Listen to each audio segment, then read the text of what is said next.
Namaku Satria, seorang teknisi listrik panggilan. Di kampung ini, orang-orang mengenalku sebagai si tangan ajaib yang bisa menghidupkan kembali apapun yang mati. Tapi, ada satu rumah yang akhir-akhir ini lebih sering memanggilku daripada rumah lainnya. Rumah nomor 27, milik Mbak Maya. Suami Mbak Maya, Mas Randy, sudah 2 tahun merantau ke Korea untuk jadi TKI. Di rumah itu, Mbak Maya hanya tinggal bersama ibu mertuanya yang sudah sepuh dan sering tidur lebih awal. Maya adalah wanita yang pendiam, tapi auranya selalu memancarkan keanggunan yang tertahan. Malam itu, jam menunjukkan pukul 10. Sebuah pesan masuk di WhatsAppku. "Mas Satria, maaf ganggu. Lampu di gudang belakang tiba-tiba mati lagi. Padahal baru kemarin Mas benerin. Bisa mampir sebentar? Saya takut kalau harus ke belakang sendirian." Aku menghela napas, tersenyum tipis. Sebagai teknisi, aku tahu betul lampu yang kupasang kemarin adalah kualitas terbaik. Tidak mungkin mati dalam sehari. Namun, aku juga tahu bahwa yang mati di rumah itu bukanlah lampunya, melainkan suasana hatinya. Malam itu, suasana desa sudah benar-benar senyap. Hanya suara jangkrik yang bersahutan dari arah kebun belakang menemani langkahku menuju rumah nomor 27. Aku membawa tas peralatan yang sebenarnya hanya formalitas. Di dalam saku celanaku, ponselku masih terasa hangat, menyimpan pesan singkat dari Mbak Maya yang bernada mendesak, namun puitis. Aku tahu, di rumah itu bukan hanya aliran listrik yang sedang bermasalah, melainkan ada aliran kerinduan yang sedang mencari muaranya. Mbak Maya menyambutku di pintu samping dengan cahaya lampu teras yang sengaja ia buat temaram. Ia mengenakan daster panjang berbahan satin berwarna coklat susu yang jatuh dengan sempurna di tubuhnya yang ramping. Rambutnya yang hitam legam dibiarkan tergerai bebas, menyebarkan aroma sampo bunga melati yang langsung menyergap indera penciumanku saat aku melangkah masuk. Wajahnya polos, tanpa polesan bedak. Namun gurat-gurat kesepian di matanya justru membuatnya terlihat jauh lebih mempesona dan matang. "Maaf ya Mas Satria, malam-malam begini harus merepotkan. Habisnya, saya nggak bisa tidur kalau lampunya mati nyala terus begini. Rasanya gelisah." Ucapnya dengan suara rendah yang sedikit serak. Sebuah nada yang hanya keluar dari seseorang yang sudah terlalu lama menyimpan sunyi. Aku mengangguk, mencoba tetap terlihat profesional meski detak jantungku mulai berpacu tidak beraturan. Ia membimbingku menuju gudang belakang yang letaknya cukup tersembunyi dari ruang tengah tempat ibu mertuanya tidur. Di sana, udara terasa lebih lembab dan sunyi. Aku mulai mengeluarkan obeng dan tespen, berpura-pura memeriksa kotak saklar yang menempel di dinding kayu. "Gimana Mas? Parah ya rusaknya?" tanyanya. Ia tidak berdiri di kejauhan, melainkan tepat di samping bahuku. Begitu dekat hingga aku bisa merasakan hembusan nafasnya dan kehangatan yang terpancar dari tubuhnya yang hanya terhalang selembar kain tipis. Aku menelan ludah. Jariku menyentuh kabel-kabel yang sebenarnya terpasang dengan sangat rapi. "Nggak ada kabel yang putus, Mbak. Semuanya normal. Mungkin hanya masalah di pusatnya saja," jawabku pelan. Aku berbalik dan seketika aku menyadari betapa sempitnya ruang di antara kami. Mbak Maya tidak mundur. Ia justru menatapku lurus-lurus dengan tatapan yang dalam dan penuh damba. "Mungkin Mas benar, masalahnya bukan di kabelnya, tapi di pusatnya sini," bisiknya sambil perlahan menuntun tanganku yang masih memegang obeng ke arah dadanya. Aku bisa merasakan detak jantungnya yang liar di bawah telapak tanganku. Sebuah getaran yang menceritakan tentang 2 tahun penantian yang menyiksa tanpa sentuhan seorang lelaki. 2 tahun, Satria. 2 tahun aku hanya bicara dengan suara di balik telepon." Suaranya mulai bergetar, matanya mulai berkaca-kaca di bawah cahaya lampu yang redup. "Terkadang aku merasa rumah ini begitu luas dan dingin, seolah-olah lampu yang paling terang pun gak bisa mengusir gelap di hatiku. Aku sering sengaja merusak apapun di rumah ini, hanya supaya ada alasan bagimu untuk datang." Pengakuan itu menghujam jantungku. Modus yang selama ini ia jalankan ternyata adalah jeritan minta tolong dari jiwa yang dahaga akan kasih sayang. Di dalam gudang yang sunyi itu, aku menyadari bahwa tugasku malam ini bukanlah menyambungkan kabel yang putus, melainkan menyambungkan kembali kepingan hati seorang wanita yang hampir hancur karena kesepian. Aku meletakkan peralatanku ke lantai tanpa suara, membiarkan profesionalitas berganti dengan empati dan gairah yang telah lama kupendam. Di balik dinding rumah yang sunyi itu, kami berdua tahu bahwa nyala yang sesungguhnya baru saja bermulai. Cahaya di gudang itu hanya berasal dari satu bohlam 5 watt yang kuning dan berdebu, menciptakan bayang-bayang panjang yang menari di dinding kayu. Di ruangan sesempit ini, suara napas Mbak Maya terdengar begitu jelas, memburu dan tidak beraturan, beradu dengan suara detak jam dinding dari ruang tengah yang sayup-sayup terdengar. Aku bisa merasakan jemarinya yang dingin mulai merambat naik dari lenganku menuju tengkuk, sebuah sentuhan yang mengirimkan gelombang panas ke seluruh tubuhku. "Satria," bisiknya, nyaris tak terdengar. "Jangan biarkan lampu ini menyala terlalu terang. Aku tidak mau ada orang yang tahu bahwa hatiku sedang terbakar." Aku meletakkan tas peralatanku ke lantai dengan pelan, seolah takut suara dentingan obeng akan membangunkan ibu mertuanya yang sedang terlelap di kamar sebelah. Aku menarik pinggangnya perlahan, merapatkannya ke tubuhku. Di bawah cahaya remang, mata Maya berkilau, bukan karena pantulan lampu, tapi karena air mata yang tertahan. Kesepian yang ia pendam selama 2 tahun seolah tumpah dalam satu tatapan yang begitu dalam. Aku bukan hanya butuh teknisi, Satria. Aku butuh seseorang yang bisa membuatku merasa masih diinginkan sebagai seorang wanita. Ucapnya lagi, kali ini sambil menyandarkan kepalanya di bahuku. Aroma melati dari rambutnya kini bercampur dengan aroma keringat tipis dan gairah yang menyesakan dada. Aku perlahan mematikan saklar lampu gudang. Seketika, kegelapan total menyelimuti kami. Namun anehnya, dalam gelap itu segalanya menjadi jauh lebih jelas. Aku bisa merasakan setiap inci tubuhnya yang gemetar saat tanganku mulai membalas pelukannya. Keheningan malam itu justru menjadi melodi yang paling indah, di mana hanya ada bahasa sentuhan yang berbicara. "Sst, jangan bersuara," bisikku tepat di telinganya saat aku merasakan ia hendak terisak. Aku mencium keningnya, sebuah ciuman yang bukan sekedar nafsu, tapi sebuah janji bahwa malam ini ia tidak akan sendirian lagi di bawah atap yang dingin ini. Di balik dinding tipis yang memisahkan kami dengan kamar ibu mertuanya, kami berdua bermain dengan api. Setiap gerak kami begitu hati-hati, penuh waspada, namun syarat dengan keinginan yang meledak-ledak. Di dalam kegelapan gudang itu, aku bukan lagi Satria si tukang listrik.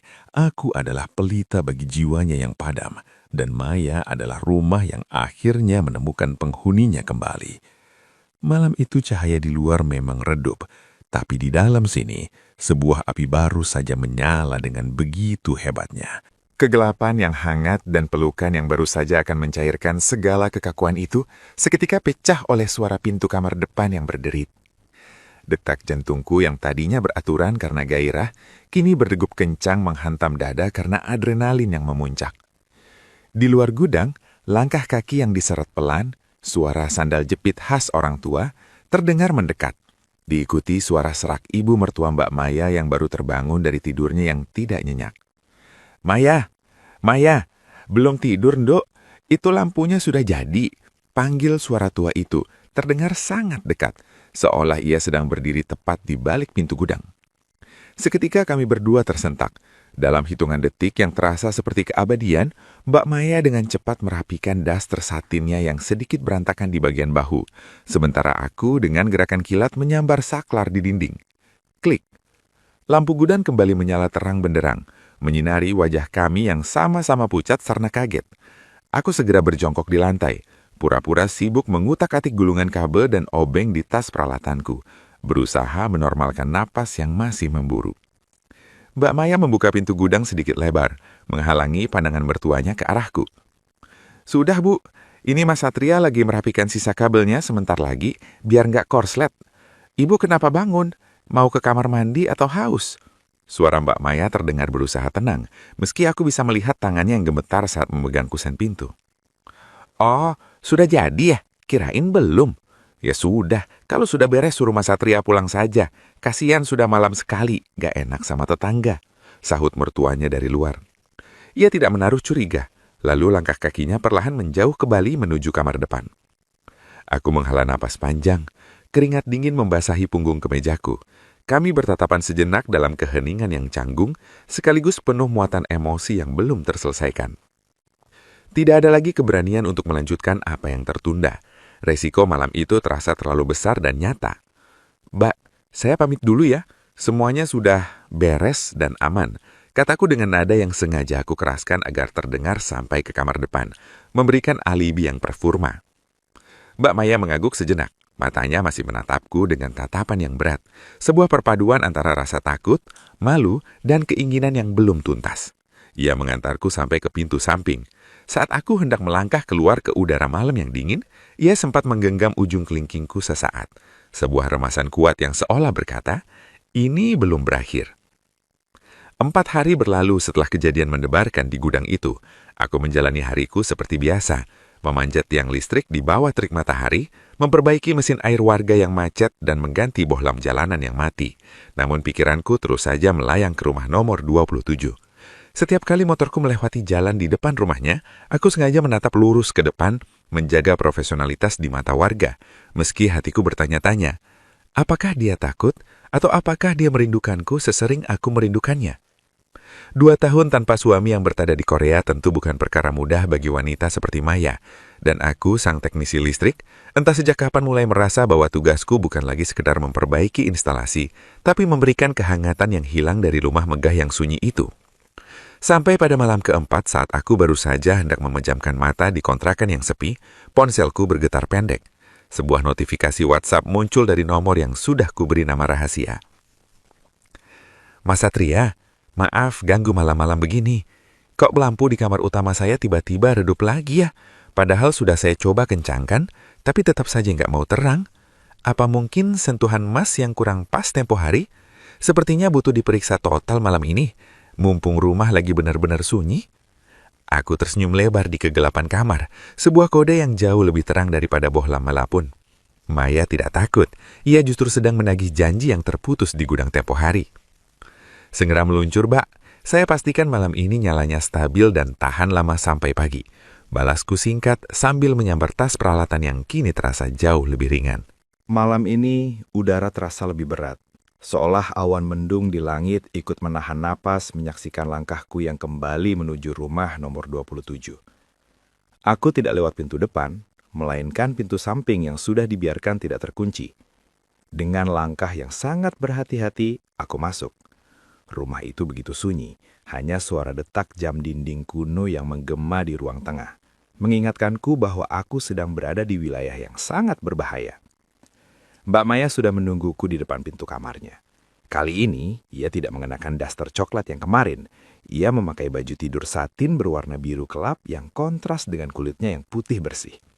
Rambutnya diikat asal, menyisakan beberapa helai yang jatuh di lehernya, menambah kesan berantakan yang menggoda. Mas, langsung masuk saja. Lampunya benar-benar bermasalah, bisiknya hampir tanpa suara. Aku melangkah masuk ke dalam kamar utamanya. Aroma parfum vanila dan bedak bayi memenuhi ruangan itu, memberikan rasa nyaman sekaligus menegangkan.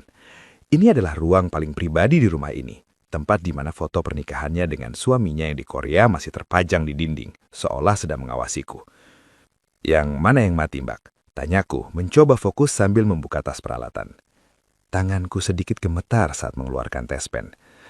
Itu, lampu hias di atas tempat tidur. Kadang nyala, kadang mati.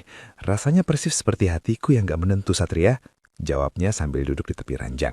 Sangat dekat dengan tempatku berdiri.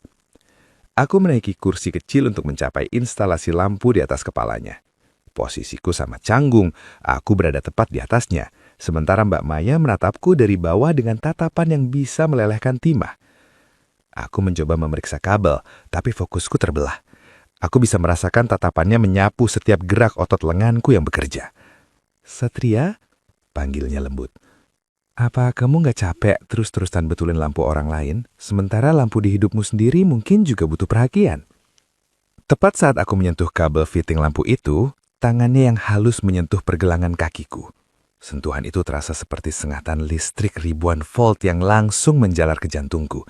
Aku terdiam, tespen di tanganku hampir jatuh. "Mbak, ini tegangannya tinggi," bisikku, merujuk pada arus listrik sekaligus suasana di antara kami. "Kalau begitu, biarkan saja meledak, Satria. Aku sudah lelah hidup dalam keremangan yang pura-pura," jawabnya sambil berdiri dari seranjang, membuat wajah kami kini sejajar. Di dalam kamar yang terkunci itu, suara obeng yang berdenting jatuh ke lantai menjadi satu-satunya tanda bahwa profesionalitasku sudah runtuh sepenuhnya. Di bawah cahaya lampu yang berkedip-kedip karena sengaja kupermainkan arusnya, Mbak Maya menyerahkan seluruh kesepiannya kepadaku. Tantangan ini bukan lagi soal mertua yang bangun, tapi soal bagaimana aku bisa mengendalikan arus kuat yang kini membakar kami berdua di ruang yang paling terlarang ini. Pagi ini, mentari menyinari desa dengan begitu tenang. Kontras dengan badai perasaan yang semalam baru saja aku lalui di kamar utama nomor 27. Aku mengayuh motorku pelan. Tas peralatan listrikku berdentang ritmis. Suara yang biasanya menenangkan, kini terasa seperti lonceng peringatan yang terus bergaung di kepalaku. Saat aku melintas di depan rumah Mbak Maya, langkahku tertahan. Di teras rumah, Mbak Maya sedang duduk santai memegang ponselnya dengan posisi video call. Wajahnya tampak segar, meskipun ada gurat kelelahan yang hanya aku yang tahu apa penyebabnya. Begitu melihatku lewat, ia tersenyum tipis. Senyum profesional yang sangat rapi, menutupi rahasia besar di balik tirai kamarnya yang semalam kusingkap. Mas Satria, kebetulan lewat," panggil Mbak Maya dengan nada suara yang biasa saja, seolah tidak pernah ada desas nafas yang tertahan semalam. Ia kemudian mengarahkan layar ponselnya ke arahku. "Mas Randy, ini loh Mas Satria, teknisi yang kemarin aku ceritain. Dia yang benerin listrik di kamar kita sampai nyala lagi semalam.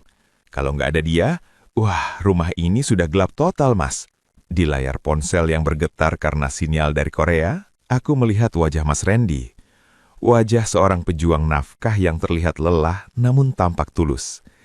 Ia tersenyum lebar kepadaku, memperlihatkan deretan giginya yang rapi. "Wah, Mas Satria ya? Makasih banyak ya Mas sudah bantu jaga rumah saya. Maklum, saya jauh di sini. Jadi was-was kalau ada apa-apa sama istri dan ibu di rumah. Titip ya Mas, kalau ada kabel yang korslet atau lampu mati, tolong langsung dibetulin," kata Mas Randy lewat layar ponsel. Suaranya terdengar sangat bersahabat. Aku menelan ludah yang terasa kering. Rasanya seperti ada tegangan tinggi yang menyengat lidahku. Aku terpaksa tersenyum, meski di dalam hati ada rasa bersalah yang menghujam sedalam sumur. "Iya Mas Randy, siap. Sudah tugas saya memastikan semua nyala kembali di sini. Mas tenang saja di sana." "Sip, nanti saya transfer lebih buat kopi ya Mas," sahutnya lagi sebelum menutup panggilan. Aku melanjutkan perjalananku dengan perasaan yang campur aduk. Hidup dengan rahasia ini ternyata jauh lebih berat daripada memanjat tiang listrik di tengah hujan badai. Setiap kali aku lewat di depan rumah itu, aku akan selalu diingatkan bahwa aku adalah penerang yang hadir di saat pemilik aslinya sedang berjuang di negeri orang. Di balik sapaan ramah Mas Randy, ada sebuah tanggung jawab terlarang yang kini harus kupikul sendiri dalam kesunyian. Kisah Satria dan Mbak Maya berakhir di sini, setidaknya untuk publik. Di balik pintu-pintu rumah yang tertutup, masih banyak arus pendek perasaan yang tidak pernah terdeteksi oleh radar orang luar. Zona romantis telah membawa kita menyelami sisi paling manusiawi dari sebuah kerinduan dan kesepian yang mendalam. Terima kasih telah setia mengikuti kumpulan kisah-kisah dan cerita romantis terbaru kami. Setiap pertemuan punya ceritanya, dan setiap rahasia punya harga sendiri. Nantikan cerita romantis selanjutnya yang tidak kalah mendebarkan hanya di Zona Romantis. Bagaimana perasaan kalian saat Mas Randy mengucapkan terima kasih pada Satria? Ayo absen, pembaca dari daerah mana saja yang setia sampai akhir bab ini? Tuliskan pendapatmu dan nantikan kisah-kisah romantis lainnya yang akan menggetarkan hati. Sampai jumpa di episode Zona Romantis berikutnya.